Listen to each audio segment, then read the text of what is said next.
selamat sore. Apa kabar semuanya? Semoga semuanya dalam kondisi sehat pada sore hari ini. Ketemu lagi dengan saya, Dr. Eka, di live Instagram pada sore hari ini, Minggu 1 November 2020. Dan memperingati hari ulang tahun Ikatan Dokter Indonesia, HUT IDI ke-70. Jadi pada sore hari ini topik kita seputaran tentang profesi dokter. Dan pada sore hari ini saya juga sudah mengundang seorang narasumber. Beliau adalah seorang dokter yang juga merupakan staf pengajar di Fakultas Kedokteran Universitas Udayana, dan dia juga aktif di berbagai organisasi di Bali, dan juga beliau juga aktif menulis beberapa rubrik di media cetak lainnya. Dan langsung saja saya akan undang Dr. Oka Negara. Nanti kalau misalnya teman-teman ada yang mau bertanya, silakan. Jadi kalau misalnya ada yang mau ditanyakan seputar tentang profesi dokter itu seperti apa sih, dan bagaimana sih sebenarnya dokter itu gitu. Jadi nanti bisa tanya-tanya langsung sama narasumber saya, Dr. Oka Negara. Sambil menunggu dokternya online, jadi kita nanti bakal ngobrolin tentang profesi dokter itu seperti apa. Kemudian juga nanti kita bakal ngobrolin nih kira-kira dokter dulu dan sekarang itu apa sih bedanya gitu kan ya. Dari segi pelayanannya juga kan tentu saja berbeda dari dulu dan sekarang. Serta nanti kita bakal ngobrolin sedikit tentang dokter bersosial media, dan juga nanti bagaimana harapan kedepannya dokter di Indonesia. Oke. Baik, buat teman-teman yang sudah bergabung, terima kasih. Dr. Harumi dan Dr. Mani, terima kasih. Selamat sore. Nanti harus harus join terus ya. Oke. Oke, gimana kabarnya Dokter Eka? Gimana? Sehat, Dok. Sehat. Mudah-mudahan sehat terus ya, walaupun situasi masih pandemi. Walaupun kita kemana-mana juga harus tetap waspada selalu. Sebagai dokter juga harus tetap melayani pasiennya dengan maksimal. Pasien sekarang udah nggak sabar, dia sudah mau ketemu dokter terus. Ya, kalau yang di 2 bulan, 3 bulan pertama kan masih bisa online gitu ya. Tapi semuanya udah ketemu, jadi kita harus benar-benar nyiapkan ruangan, nyiapkan buat diri, atur protokol kesehatan, AC nggak boleh terus-terusan, jadi harus buka ventilasi, jarak, jadi harus pakai partisi. Kalau nggak perlu pemeriksaan fisik, jangan dulu, begitu ya. Tapi udah banyak yang pasien harus disuntik soalnya. Jadi benar-benar harus dengan protokol kesehatan.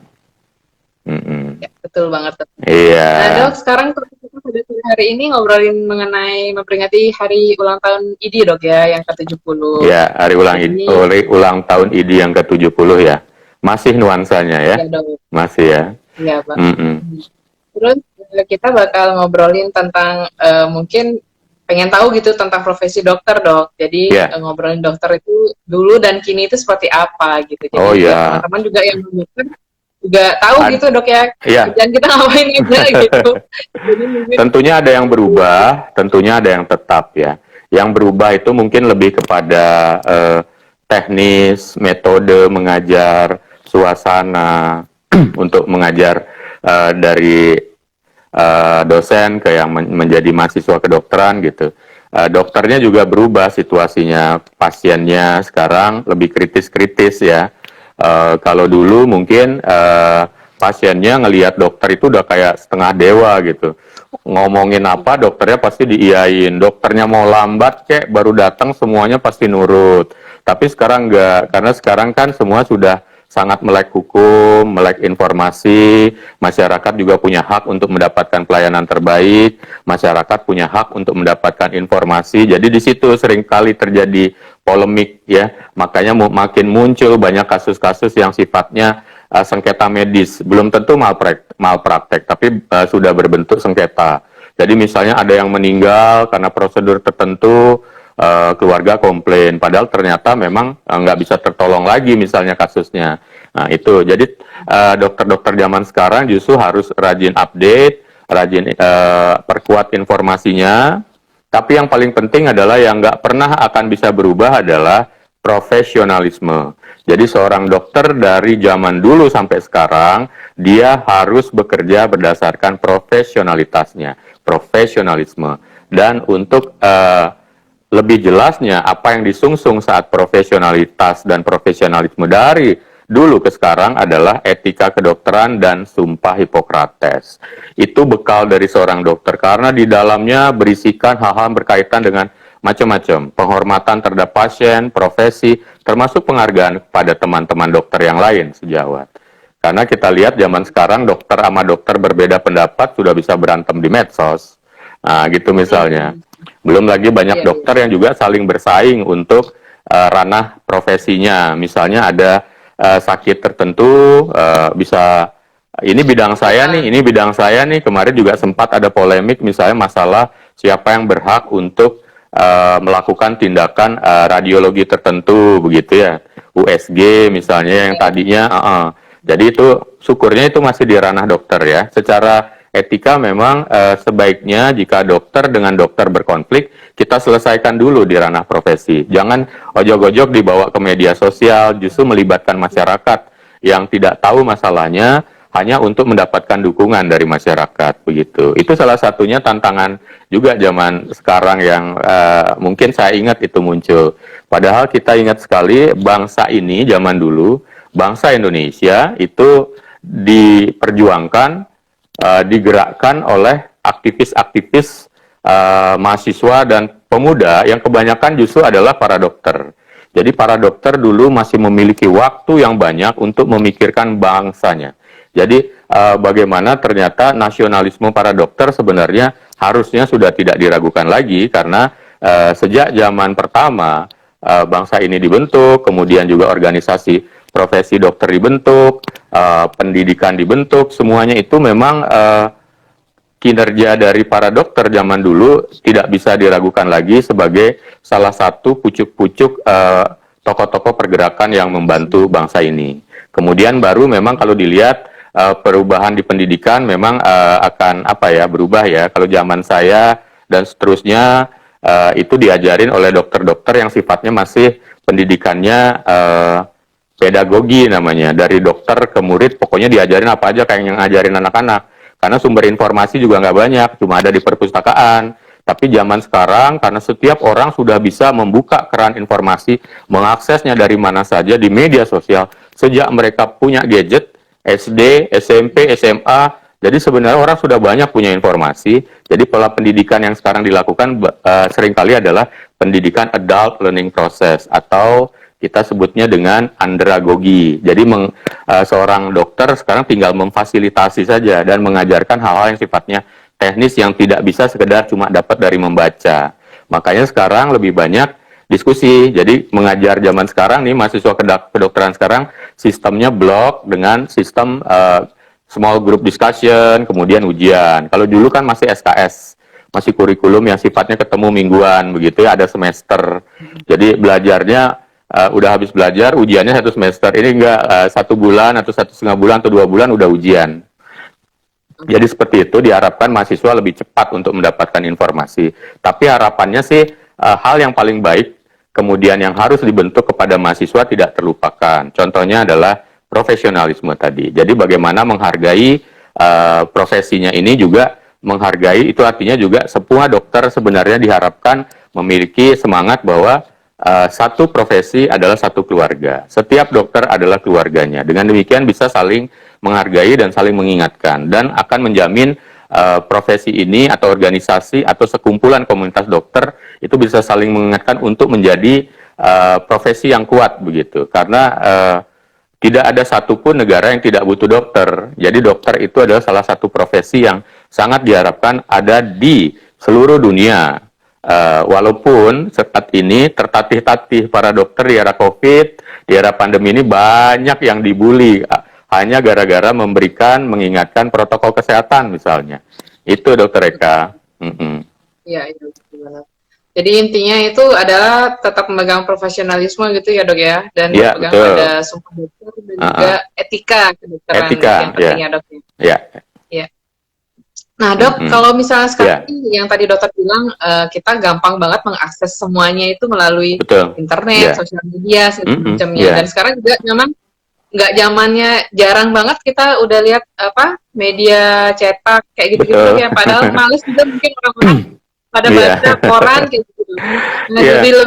jadi dari handphone langsung udah tinggal pencet aja punya Mm-mm. ini kuota internet, jadi gampang banget nyarinya.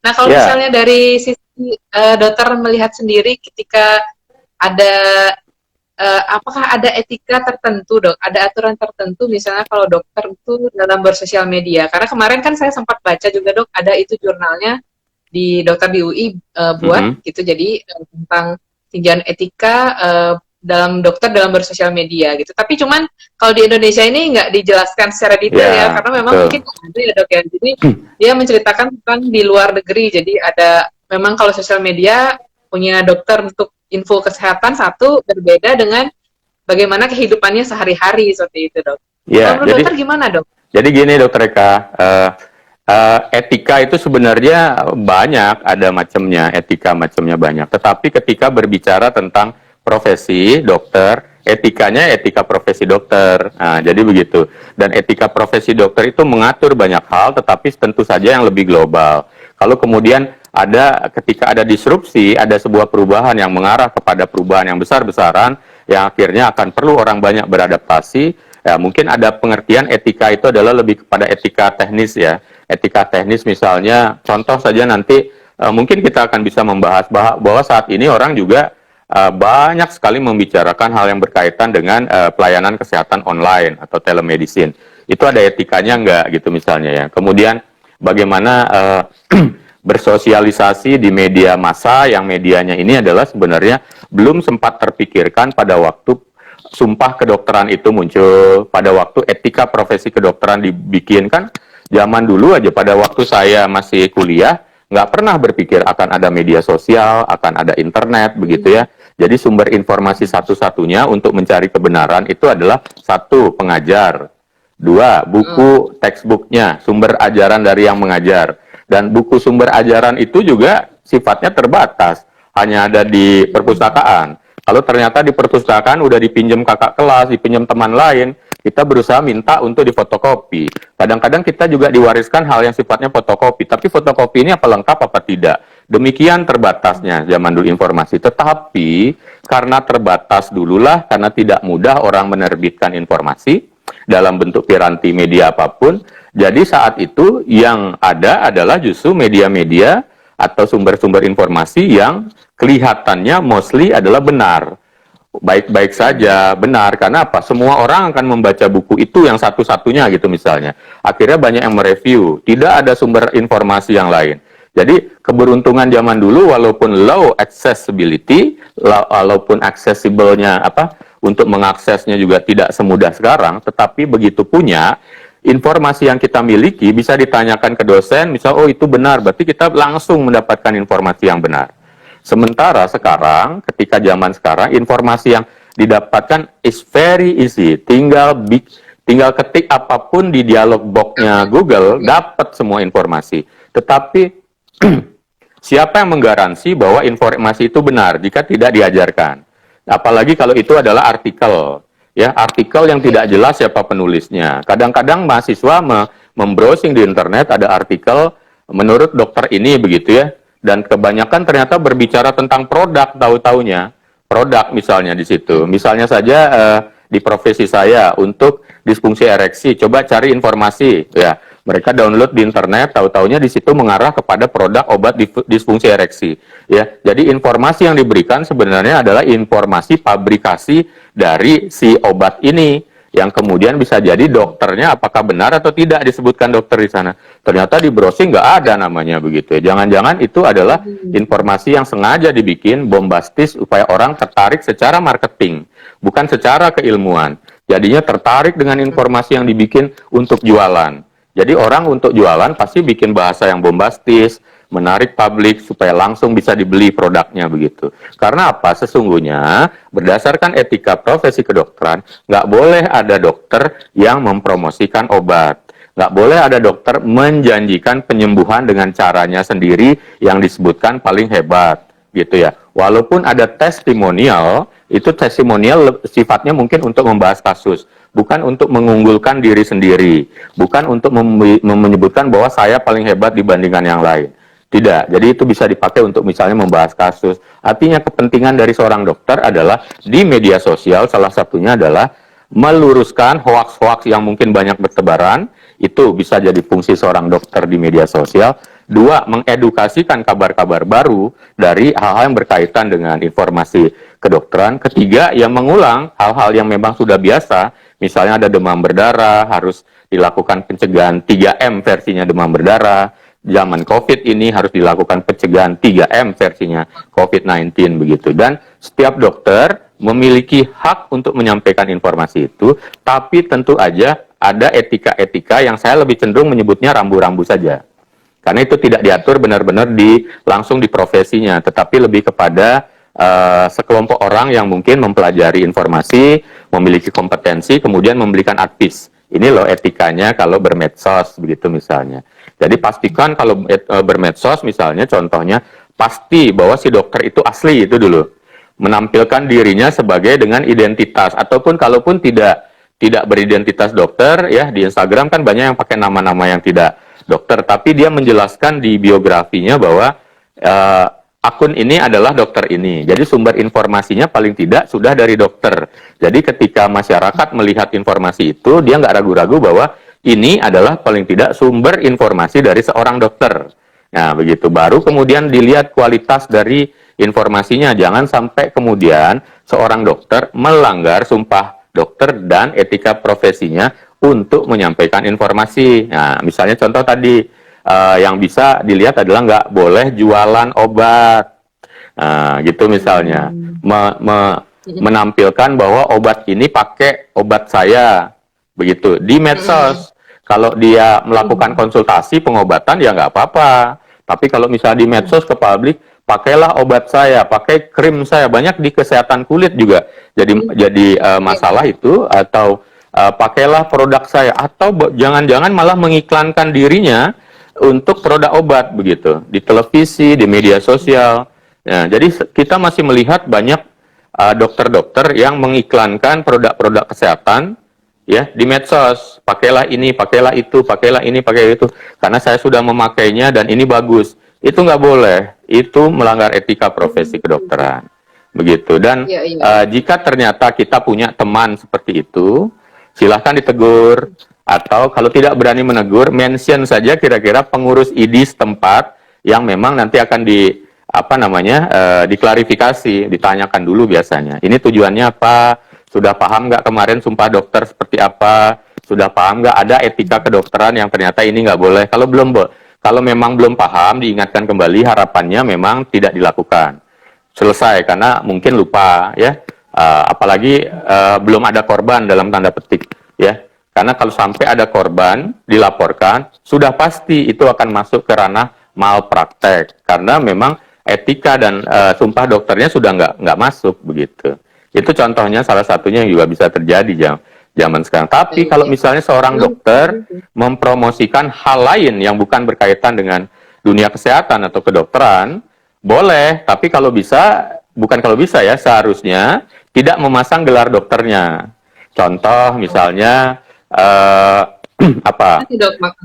misalnya seorang dokter bikin produk kuliner deh, ya, bikin snack roti sehat begitu, ya, roti sehat walaupun di situ menyampaikan tentang informasi gizi, kalori, kenapa disebut sehat, tapi sebaiknya nggak pakai nama dokternya. Ya misalnya Dokter Eka mempromosikan tentang jualan beras gitu ya, beras organik, tapi jangan pakai nama Dokter Ekanya, karena itu sudah mulai merambah, ini jangan-jangan si dokter kok promosi ya. Walaupun tidak di bidang obat atau kesehatan, tapi harapannya sih itu dihindarkan. Apalagi yang benar-benar bilang tentang obat. Bisa jadi bukan obat, tetapi misalnya juga produk herbal yang orang menyangka itu obat begitu. Dan ini sudah beberapa kali juga dari pihak organisasi mengingatkan lah jika ada dokter yang berperilaku seperti itu. Jadi apalagi masuk televisi dan lain-lain. Nah, biasanya kalau itu terikat kontrak misalnya karena jadi sponsor, si dokter akan tidak berpakaian dokter. Kemudian dia akan menulis di bawahnya dokter Oke Negara tadinya pakai baju dokter gitu, mempromosikan tentang minuman kesehatan gitu misalnya, tapi ketika sudah diperingatkan mungkin saya lepas baju dokter saya dan di sana nggak lagi pakai nama dokternya.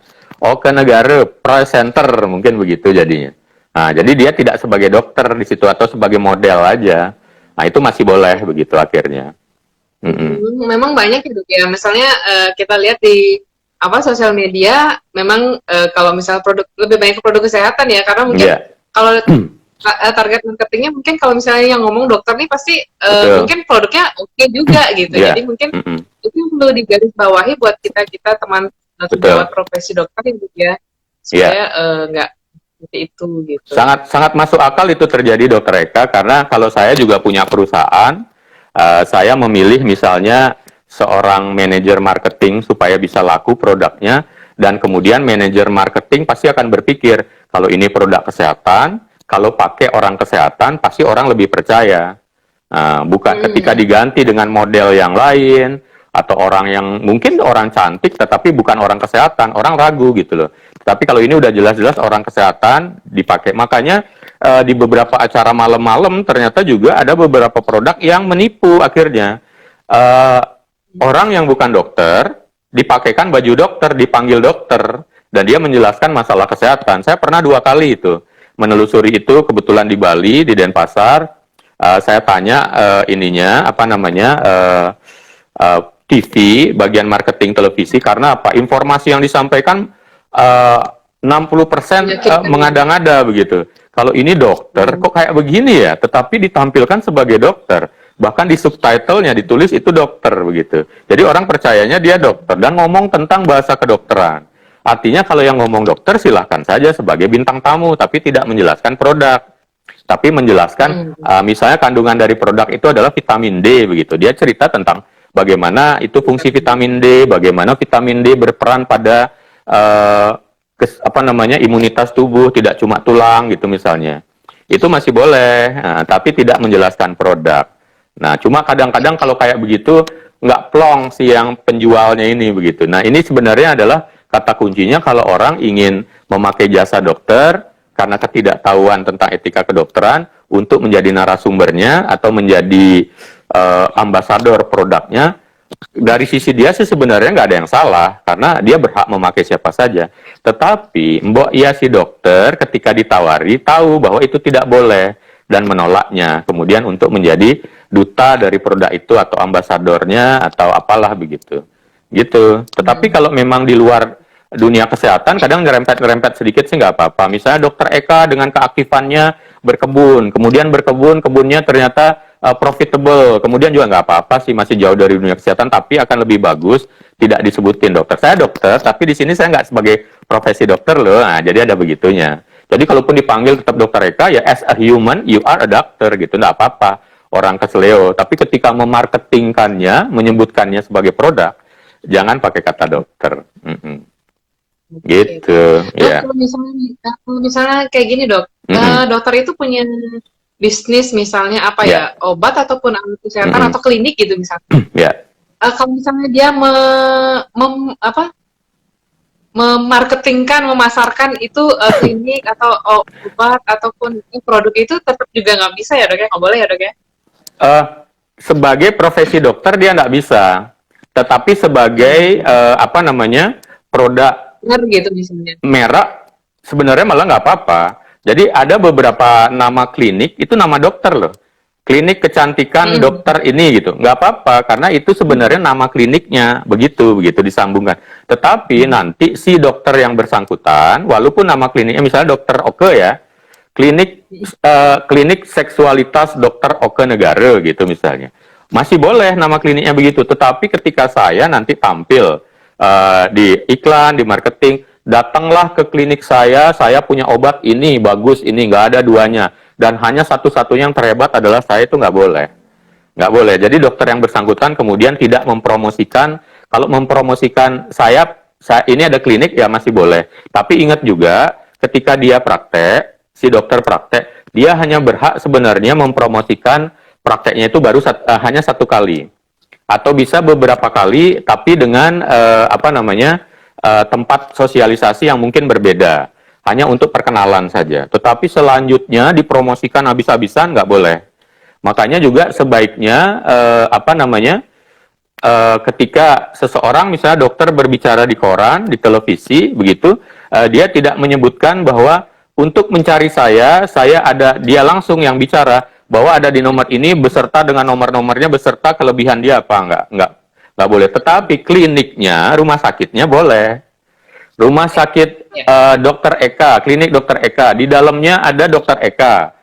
Memiliki keahlian ini boleh, karena yang di situ institusinya yang muncul begitu.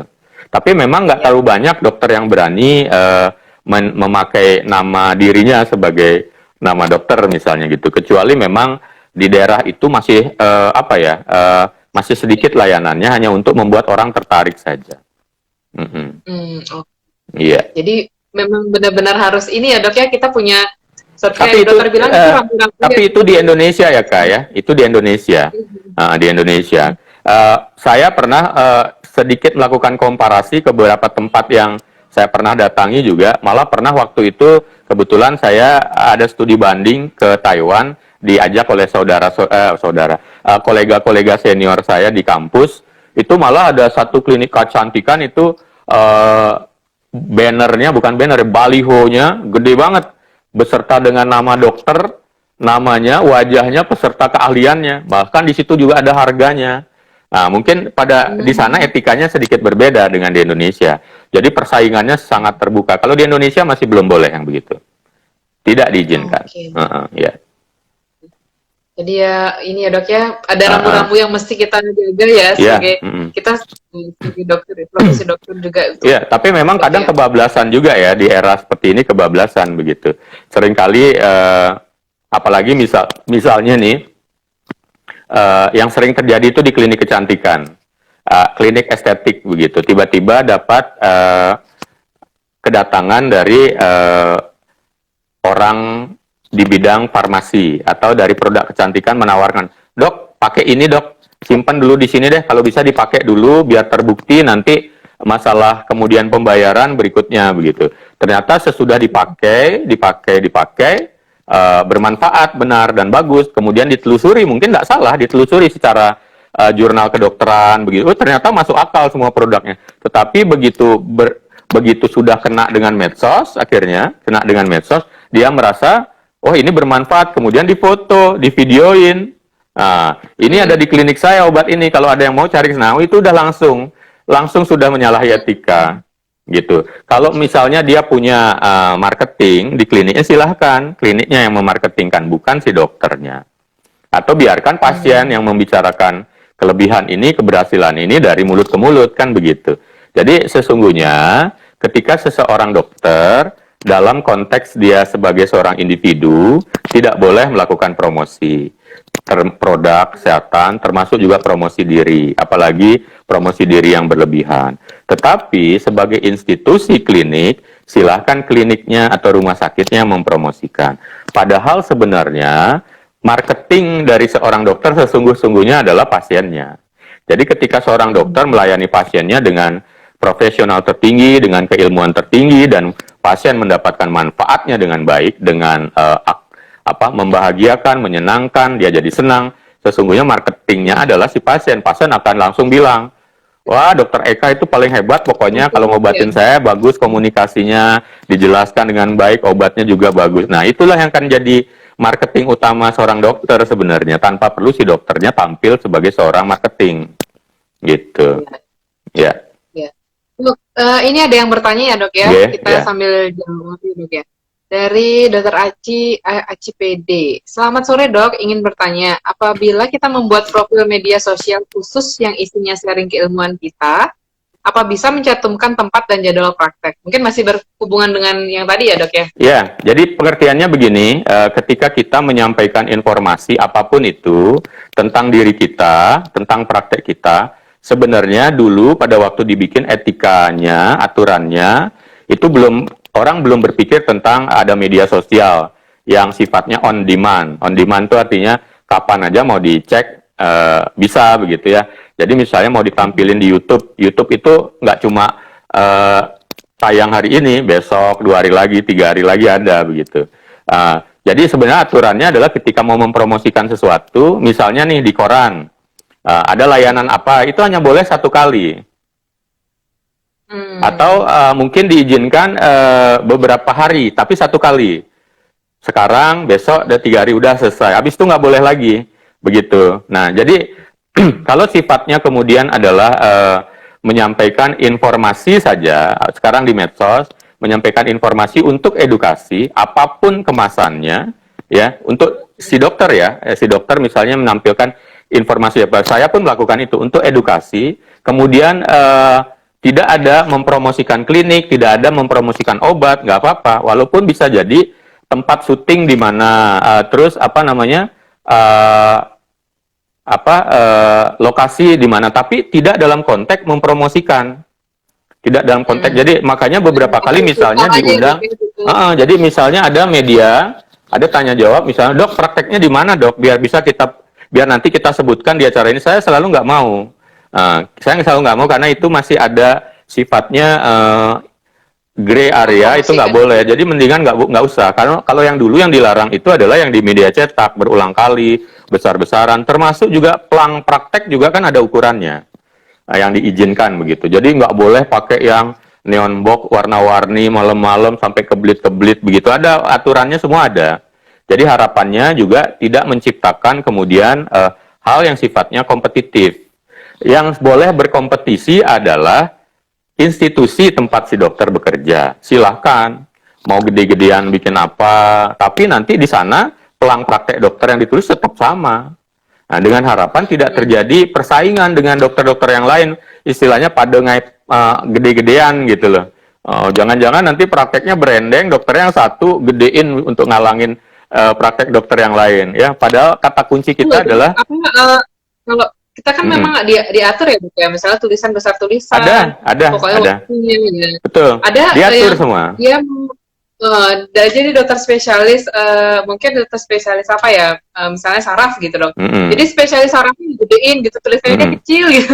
Dokternya ada semuanya, gitu, nama dulu di bawahnya. Ada kok mana yang boleh dipertukarkan, berapa besarnya, saya nggak terlalu hafal. Tetapi pada waktu kemarin praktek saya minta juga klinik supaya perhatikan itu, supaya tidak melebihi itu, udah disarankan, dan akhirnya memang kita pakai ditetapin. Tapi nama kliniknya mau segede gambreng juga nggak apa-apa. Mau satu kampung kelihatan segede-gedenya dipasang balon udara juga nggak apa-apa. Karena itu udah masuk ke ranah. Ya? Di sosial media kita mencantumkan praktek itu sama jadwal praktek kita, itu kira-kira gimana dok? Jadi kalau di sosial ini yang masih belum diatur ya. Jadi kalau misalnya di sosial media kan kita harap itu nyantumin pertama kali. Instagram, Dr. Eka Yani, praktek di Gianyar, di Ubud, alamat sekian, jam sekian. Karena itu kan tampil terus. Jadinya ya kita anggap itu baru pertama kali begitu. Bahkan menampilkan nomor juga masih belum pernah dibahas ini boleh dilarang atau tidak. Karena di harapannya sih itu memang orang juga kalau misalnya mengakses biografi Dr. Eka gitu misalnya, oh dia praktek di mana ya?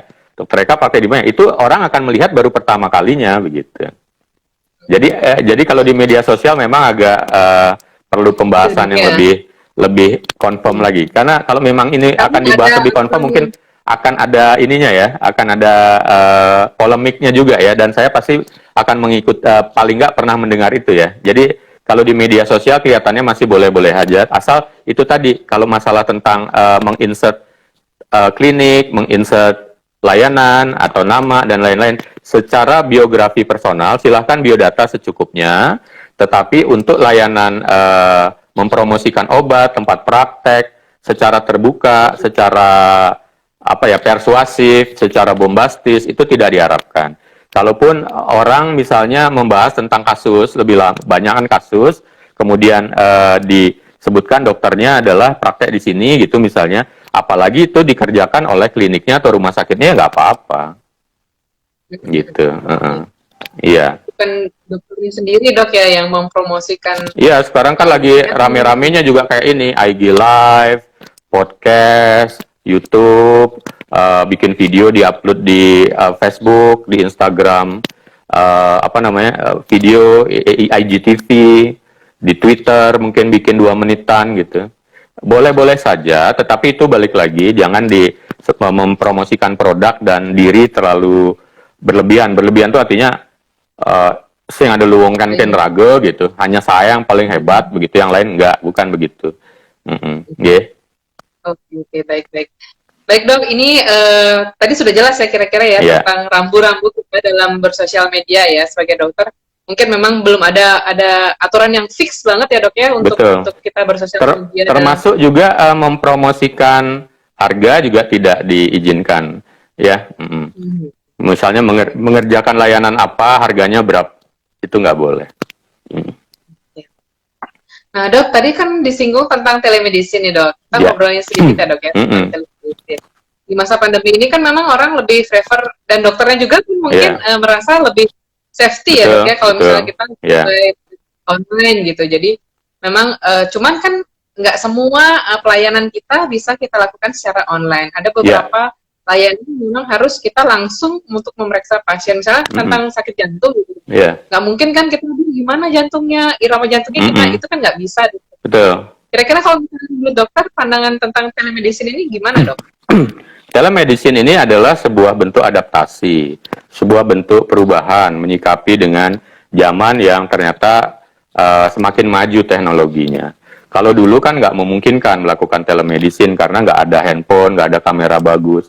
Saya kemarin juga berpikir, misalnya ada teman-teman di spesialis tertentu yang harusnya melihat langsung, begitu ya juga akan bingung dia, ini masih bisa apa nggak telemedicine. Teman-teman di spesialis kulit gitu misalnya, itu kan benar-benar harus yang melihat langsung, ya, karena bagaimana karakter dari lesinya itu misalnya juga harus jelas dia, permukaannya seperti apa, ketebalannya. Kalau hanya mengandalkan lokasi lesi, kemudian di foto, ya kalau bagus kamera fotonya, ya kamera macam-macam, belum lagi gemeter tangannya. Ini mau foto buat kasih dokter, nggak jelas, kemudian pencahayaan nggak jelas, diterangin ternyata overlight, kalau nggak diterangin redup, blur gitu ya. Gimana? Jadi kalaupun dikirimkan, sebenarnya mungkin bisa berdasarkan pengalaman dokter dari berbagai, istilahnya begini, memakai pendekatan simptom. Jadi ditanya sejak kapan, ada demam atau tidak, sejak mulai kapan rasanya ada gatal. Jadi pendekatan simptom namanya. Akhirnya gambar mungkin akan menjadi prioritas, bisa diprioritaskan kedua, walaupun itu tidak ideal. Tetapi teman-teman di spesialis kulit kebanyakan memang berkeinginan untuk biar ngelihat langsung itu lesinya, atau jenis dari sakit kulitnya apa, diagnosisnya biar bisa ditegakkan begitu. Kemudian juga bisa saja kemarin juga ada keluhan dari teman sejawat dokter gigi.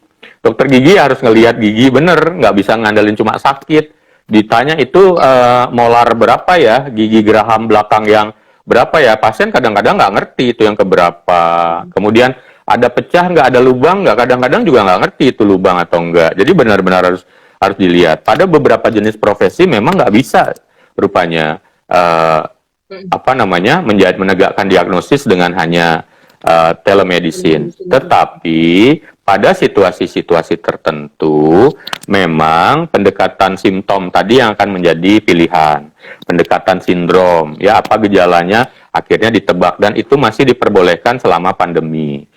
Dan sekarang tergantung juga dari di samping itu apa yang terutama sebenarnya kolegiumnya atau perhimpunannya, seminatnya, ada masalah nggak untuk itu. Kalau dianggap bisa dibikinkan protokol pemeriksaan selama pandemi, silahkan. Tetapi memang ada beberapa keluhan-keluhan yang general, memang dibuka kerannya untuk bisa dilakukan secara telemedicine. Makanya sekarang berbagai layanan telemedicine itu banyak sekali modelnya. Bahkan teman di Bali juga ada yang punya gitu ya, ada juga yang nasional punya. Tapi memang di sana harus semuanya didampingi oleh benar-benar seorang dokter. Bukan dokter abal-abal, begitu ya, bukan mesin juga. Jadi benar-benar dokter yang menjawab, dokter yang menilainya, kemudian dikasih mungkin pengobatan tahap pertama, begitu. Kalau tidak ya, kalau tidak memenuhi syarat ya sebaiknya memang pemeriksaan langsung atau ditunda dulu jika itu tidak emergensi. Nah, sekarang bagaimana dengan pasien-pasien yang emergensi saat ini? Ya, ada telemedicine. Tetapi sebenarnya telemedicine di saat pandemi ini adalah cuma pilihan saja, Dokter Eka.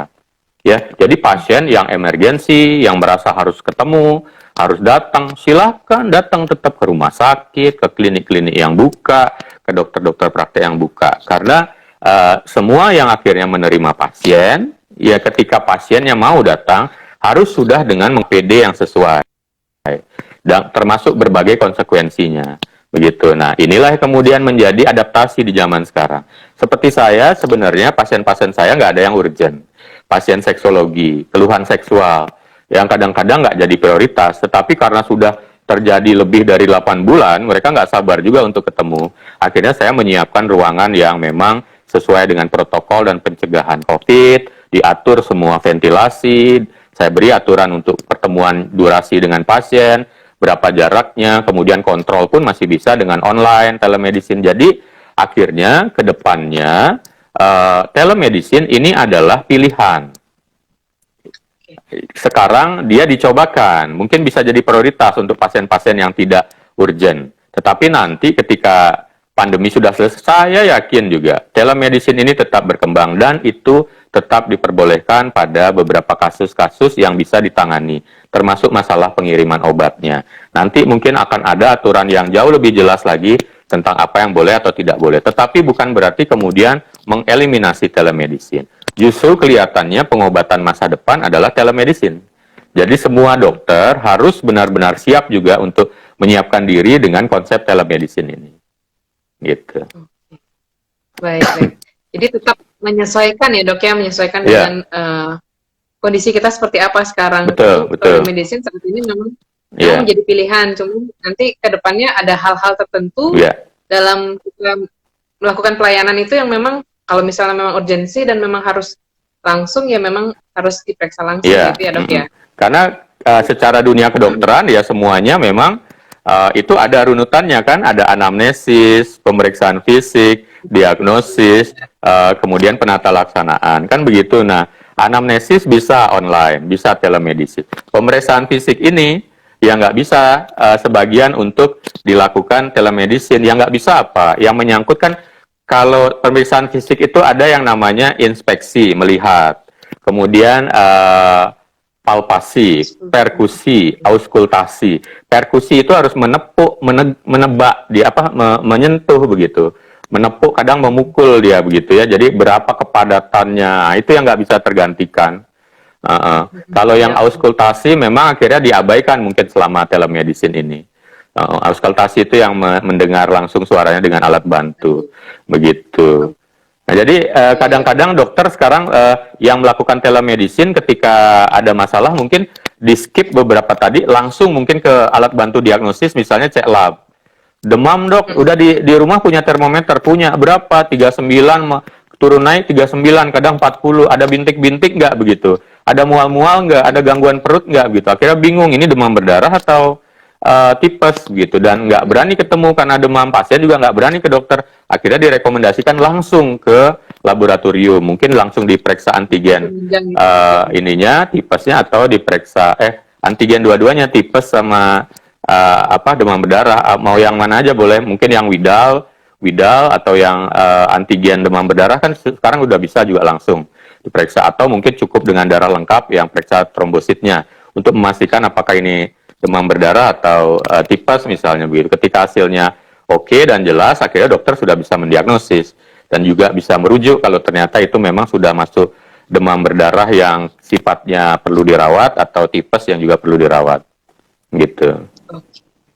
Waduh, banyak banget ya dok yang kita sudah bahas berkaitan dengan profesi dokter pada sore hari ini ya dok. Dan karena keterbatasan waktu juga ya dok ya, jadi mungkin terakhir harapannya nih dok buat dokter-dokter di Indonesia ini. Ini udah hampir 1 jam ternyata ya. Jadi intinya begini, ini masa pandemi tentu saja belum ideal. Cuma bukan berarti dokter tidak bisa bekerja maksimal. Buat masyarakat yang ingin mendapatkan layanan dari dokter, pastikan bahwa bisa semuanya dilakukan pelayanan, bukan berarti tidak. Jadi tetap saja kalau nyaman dengan telemedicine, silahkan telemedicine. Kalau mau datang ke rumah sakit atau praktek dokter yang buka, silahkan datang. Semuanya pasti akan bisa tetap dilayani dengan baik dan profesional berdasarkan masa saat ini yang terbaik. Kemudian buat para dokter, tentunya ini semua adalah di era pandemi ini, memang kita semua akan mengalami banyak hal yang mengejutkan, tidak disangka sebelumnya, termasuk penghasilan juga semuanya menurun kok, nggak ada yang untung-untung dokter. Tetapi paling tidak tetap kembali kepada kaidah-kaidah etika bagi semua dokter dan juga profesionalitasnya. Etika itu maksudnya adalah ada etika sesama dokter, ada etika dengan pasien, dan kemudian ada sumpah dokter yang benar-benar harus menghargai pasien sesuai keilmuan, harus dihormati semuanya, dan juga menghargai rekan kolega sebagai layaknya saudara sendiri. Jadi jangan kemudian berantem, jangan bersih tegang di media sosial. Kalaupun ada masalah, silahkan diskusi dengan baik-baik, boleh di organisasi, boleh sesamanya langsung dengan kelompoknya atau berdua, begitu selesaikan dengan baik. Jika ada masalah, minta bantuan organisasinya. Kemudian juga ingat lagi dalam konteksnya, jangan bersainglah rebutan pasien. Ada juga kemarin yang rebutan pasien. Tetapi rezeki dan lain-lain itu sudah ada yang menentukan, tinggal bagaimana melakukan pelayanan dengan sebaik-baiknya. Kemudian kalau bisa juga melakukan segalanya selama pandemi ini dengan sambil ikut melakukan edukasi kepada pasien-pasien, kepada masyarakat, dan juga hal-hal yang berkaitan dengan etika yang dilanggar, seperti jangan sampai kemudian mempromosikan obat-obat tertentu, jangan kemudian mempromosikan bahwa dirinya adalah yang terbaik, itu jangan dilakukan. Niscaya dengan semua kembali kepada etika dan profesionalitasnya sebagai dokter, hidup Anda akan bahagia, keluarga Anda sehat, pasien-pasien Anda semuanya akan tetap hormat dengan para dokter. Aduh, saya sampai melongo nih dok, dengerinnya dok. Benar-benar ini ya. Benar. Jadi memang tetap kembali dengan profesionalisme dan juga dengan sesuai dengan sumpah dokter dan etika kedokteran ya dok ya. Ya, dan satu lagi dokter Eka, kalimat penting yang menjadikan benang merah sebuah profesi dokter di samping etika dan sumpah tadi adalah altruisme. Seorang dokter harus memiliki seni, jiwa altruisme, melayani, peduli, dan care kepada kemanusiaan. Itu yang harusnya bisa diupayakan setinggi-tingginya oleh seorang dokter, sampai kapanpun. Ya, benar banget dokter. Saya setuju dok. Baik dokter, karena waktu juga ya dok ya, jadi terima kasih banyak atas waktunya dokter. Terima kasih dokter Eka. Sudah banyak sekali ya kita diberikan informasi mengenai kita khususnya sebagai profesi dokter ya. Jadi banyak sekali informasi yang kita dapatkan pada sore hari ini, dan semoga apa yang kita obrolin nih dok ya pada sore hari ini bisa juga bermanfaat buat teman-teman yang lain, juga saling mengingatkan sesama teman sejawat gitu ya dok ya. Jadi tentang profesionalisme, tentang altruisme, kemudian juga tadi tentang sumpah dokter dan etika kedokteran kita dalam menjalankan profesi kita sebagai dokter ya dok ya. Baik dokter, kita tetap untuk mengedukasi ya dok, mengedukasi masyarakat semua. Dan di masa pandemi ini, COVID ini masih ada ya dok ya, jadi kita tetap mengedukasi bagaimana kita mematuhi protokol kesehatan, jadi gunakan masker dengan benar, kemudian rajin mencuci tangan, jaga jarak, hindari kerumunan. Jadi apalagi sekarang long weekend ini dok, benar-benar hati-hati ya dok ya. Saya deg-degan loh ini. Iya, saya juga dok. Tapi nggak apa-apa, orang bergembira, kita tetap jaga gawang. Ya, tapi mudah-mudahan tidak ada penambahan kasus yang membludak, semua tetap sehat-sehat saja. Harapannya virusnya memang sudah mulai jinak ya. Semoga pandemi ini cepat berlalu ya dok ya. Kita bisa hidup dalam kecemasan gitu, kecemasan tanda kutip ya dok ya. Mudah-mudahan semuanya sehat-sehat, dan terima kasih buat dokter Oke. Terima kasih atas dokter waktu Eka dan sharing informasinya pada sore hari ini. Kemudian juga buat teman-teman yang sudah bergabung, terima kasih banyak. Sampai jumpa nanti minggu depan di Instagram Live. Bareng saya juga lagi nanti dengan topik yang lebih menarik lagi. Baik, saya akhiri untuk Instagram Live pada sore hari ini. Terima kasih Dokter Oke. Terima kasih Dokter Eka. Nanti kapan-kapan kita ngobrol lagi ya dok ya. Oke, siap. Oke, baik. Makasih ya dok. Sampai jumpa dok. Sampai jumpa. Sehat selalu.